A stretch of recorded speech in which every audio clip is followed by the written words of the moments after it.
सबका मान करो, सम्मान करो, सबका आदर करो, सेवा करो, जो मौका मिले सेवा करो, बड़े प्रसन्न हो, गदगद हो जाओ। कैसे प्रसन्न हो? जैसे महाराजा दशरथ की रानियां प्रसन्न। जब राम जी विवाह करके आए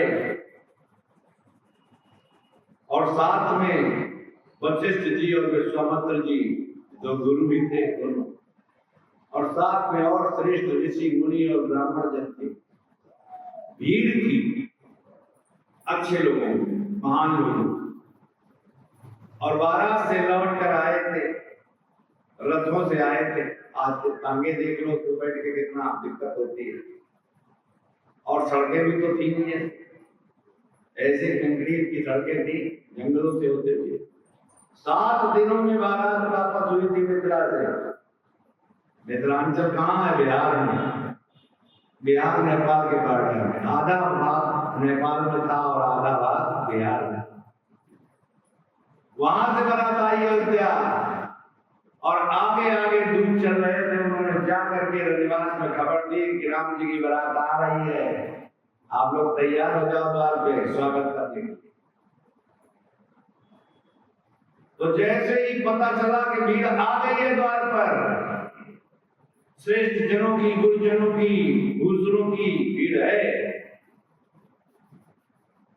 तो रानियों ने जब सुना तो सेवा करने के लिए, स्वागत करने के लिए वो मचल उठे। आपके घर में अगर 2-4 लोग आ गए, पता लगे कि आ रहे हैं, 8-10 लोग आ रहे हैं, भोजन बनाने का बेटा, तो बोले पिताजी आप भी पगला गए, इतने सारे लोगों का भोजन, मेरे तो सिर दर्द हो गया सुन के हो गया बोले। और वो महारानी, तीनों महारानियां जिनके दास और दासियों की गिनती नहीं थी, वो सेवा करते, उन्होंने सभी से कहा कि तुम नहीं, हम सेवा करेंगे। तो रामायण क्या लिखा हुआ है? भूसुर भीर देखे सब रानी, भूसुर भीर देखे सब रानी, भूसुर भीर देखे सब रानी, आदर उनकी आगे बढ़ जानी, आदर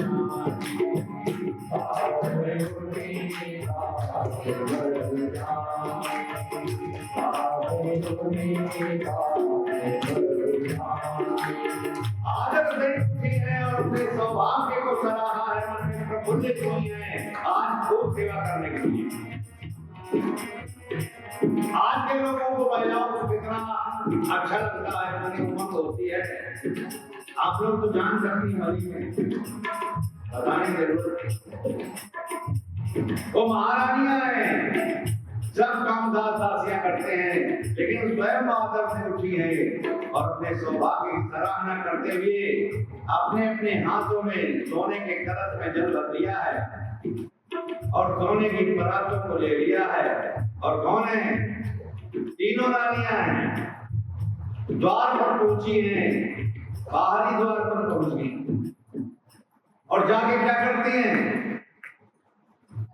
बाएं पखारी सकल रखवाए, बाएं पखारी सकल रखवाए, बाएं पखारी सकल रखवाए, पूरी बड़ी खूब निभाए, पूरी बड़ी खूब निभाए, पूरी बड़ी खूब निभाए।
जाकर के बाहरी द्वार पर सोने की परातों को रखकर उनके चरणों को धोया है।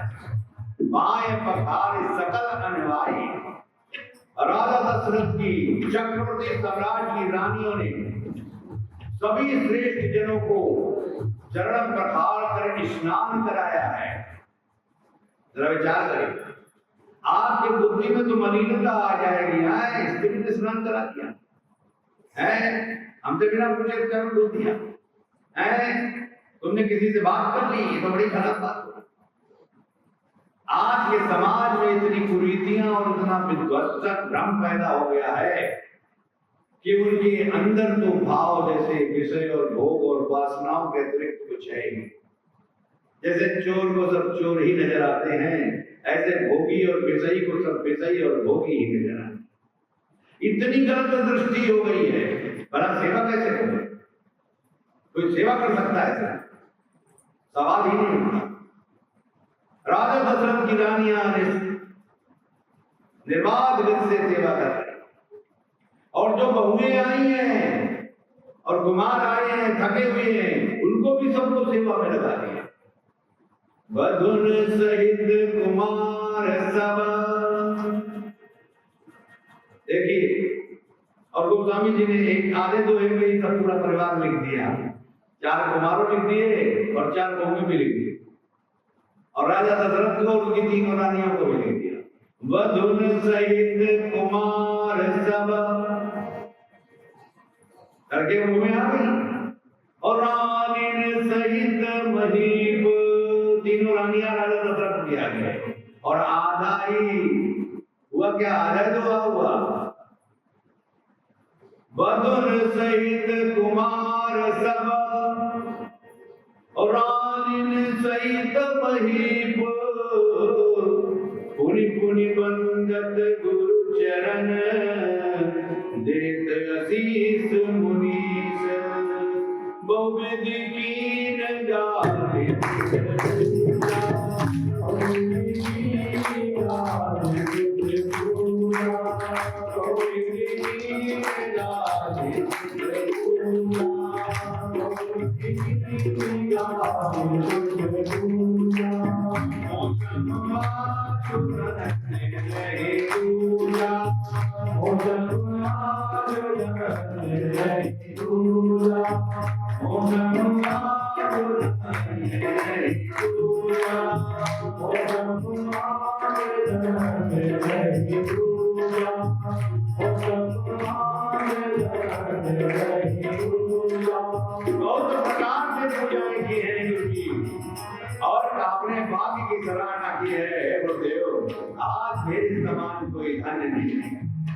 मैंने कितने श्रेष्ठ जनों की, ऋषियों मुनियों और भूषणों की सेवा की है, और इतनी सुंदर सेवा मिली है कि आनंद आ गया, और आपकी भी सेवा मिल गई। आज मेरे भाग्य को भला कौन जान सकता है, कितना भाग्य ऊंचा हो गया मेरा सेवा करके। और आज का व्यक्ति क्या सोचता है कि अगर सेवा कर गई तो आज मेरा भाग्य फूट गया। देखिए, आज में और उसमें क्या अंतर हो गया। आज जो सेवा करनी पड़ गई, रात में पहुंच गए 10 मेहमान लेकर के, कोई पति देव ही पहुंच गए तो बदली क्या कहते, अरे मरे जाकर के आधी रात में क्यों आ गए? हमारे सर में पहले से दर्द था, अब इनके लिए क्या किया जाए? अरे बोले धीरे बोलो, सुन लेंगे। सुन ले तो अच्छी बात है, सुन लेंगे तो मना कर देंगे खाने। वो सुनाने के लिए तो कही रही थी, तुम बिना सुनाए के तो बाहर से वो बेचारे परेशान हो गए, बेकार है। बोले भैया भोजन वोजन बनवाते हैं। बोले ना ना भैया भूख नहीं है। अब बेचारे सुन के दंग रह गए, बोले भूख नहीं है, पेट भर गया। तो क्या कहते हैं, थोड़ा चाय पानी तो पिलवा दें। अरे बोले नहीं, चाय पानी की जरूरत नहीं, बस खाली आराम करें। अब जरा विचार कीजिए, जो तुम्हारा सौभाग्य मिला था तुमने अपने सौभाग्य को दुर्भाग्य में बदल दिया। जब कोई अतिथि आता है बिना बताए हुए आ जाता है, अतिथि देवो भव। लोग पूजा देवी और देवताओं खूब करते हैं, लेकिन जब देवी या देवता कोई तुम्हारे यहाँ आ जाते हैं बिना बताए हुए मनुष्य रूप में, तो तुम्हें तकलीफ होती है।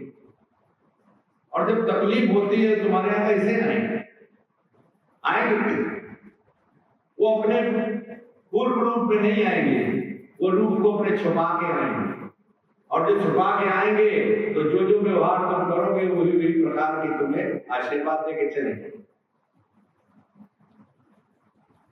वही अब तुम अपने घर में ही देखो, तुम्हारे जो बड़े हैं, बुजुर्ग हैं, माता पिता हैं, सास ससुर हैं, या कोई भी पारिवारिक हैं, वो सब देवी देवता हैं। वो सब देवी देवता हैं और उनसे भी उत्तम है। क्यों? राम जी कह रहे हैं, बड़े भाग मानुष पावा, सुर दुर्लभ सब ग्रंथ गावा। देवताओं को दुर्लभ है मनुष्य शरीर, और मनुष्य शरीर में तुम्हारी माता है, पिता है, सास है, ससुर है, बड़े हैं, बुजुर्ग हैं, भाई बंधु हैं। वो देवताओं से भी श्रेष्ठ जीवन में बैठे हुए। राम जी कह रहे हैं, मैं नहीं कह रहा हूं। ये शंकर जी कह रहे हैं पार्वती जी से, मैं नहीं कह रहा हूं।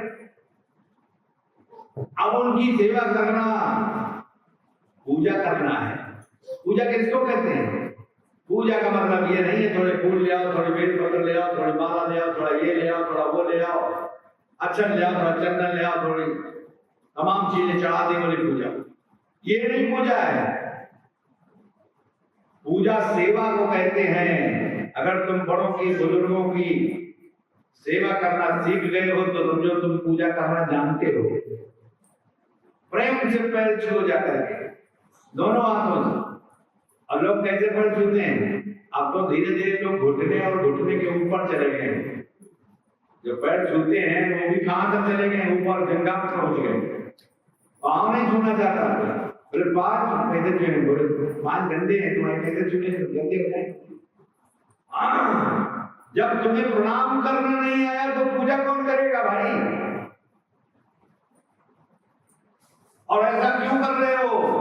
क्यों कहीं पंडित जी ने आके बता दिया है, किसी व्यास से बता दिया है कि हमारी कथा सुन लो तुम्हारा कल्याण, मुक्त हो जाओ, पाप मुक्त हो जाओ। विचार करो।